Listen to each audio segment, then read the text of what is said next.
Hey everybody, Steve here, and here's a look at the stories we're following from the AFR News Desk for October 1st, 2014. Our lead story this week is the very successful pre-play event that took place this past Saturday at the Battleground Games and Hobby Store in Plainville, Massachusetts.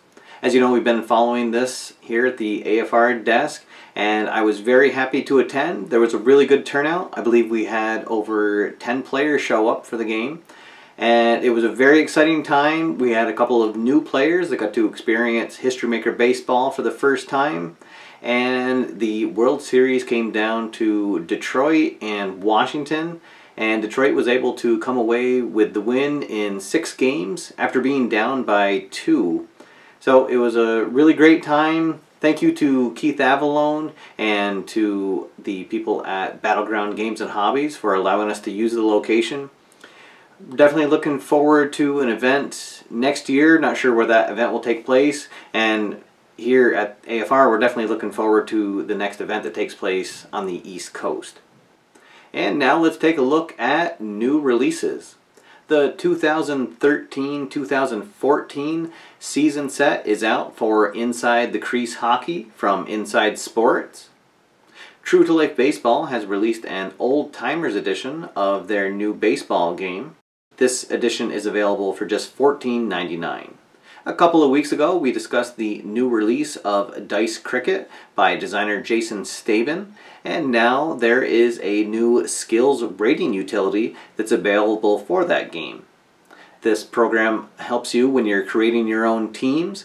There is a YouTube video available to show you how to get it done. And the best part of all, this utility is included absolutely free when you purchase the Dice Cricket game. Make sure you head on over to the sportsreplays.net website for all the details.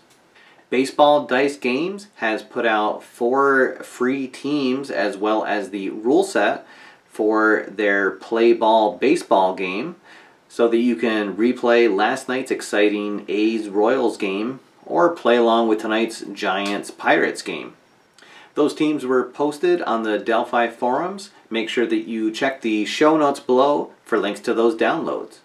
And finally, APBA had their latest newsletter come out on Monday, and it had several new sets available for their games, highlighted by the 1957 baseball season, the 2013 college football season, and the 2014 Ryder Cup golf set. And now it's time for the question of the week. So last week on the show, I asked everyone to share what their largest tabletop project had been. And there were a few really good responses. Thank you to everyone that posted a comment. However, I do have to highlight one user in particular.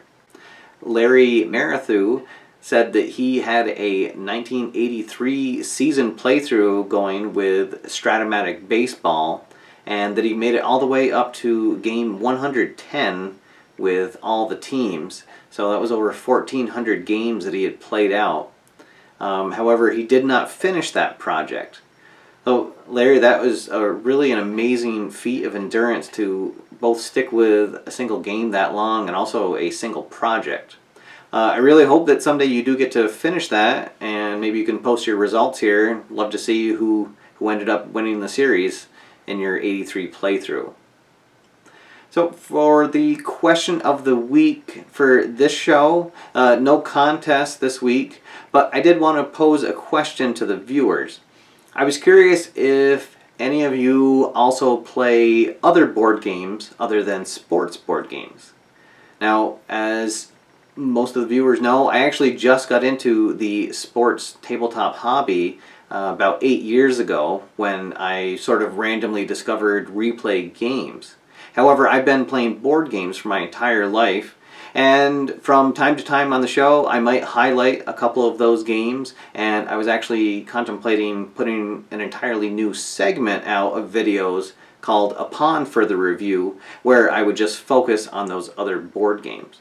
So I'm curious to see if my current viewers are interested in anything like that, and also what other games people play when they're not rolling the dice of their favorite sports game. As always, please leave the comments below and we'll go over some of the highlights on next week's show. And finally, it's channel updates. So this past week, the channel actually picked up about 10 more subscribers. We're up to 438 now. Thank you to everybody that's helping spread the word. It's really great seeing the channel continue to grow, and I'm definitely looking forward to bringing you the news and reviews here every week right on the AFR channel. I'm gonna try to get back into posting some reviews and under the hood videos here in the next month or so. No definite timeline on when that will be, but hopefully look for some of those to come out here in the next couple of months. Alright guys, that's all for now. Thank you for watching. My name's Steve, and I'll see you next time. After further review.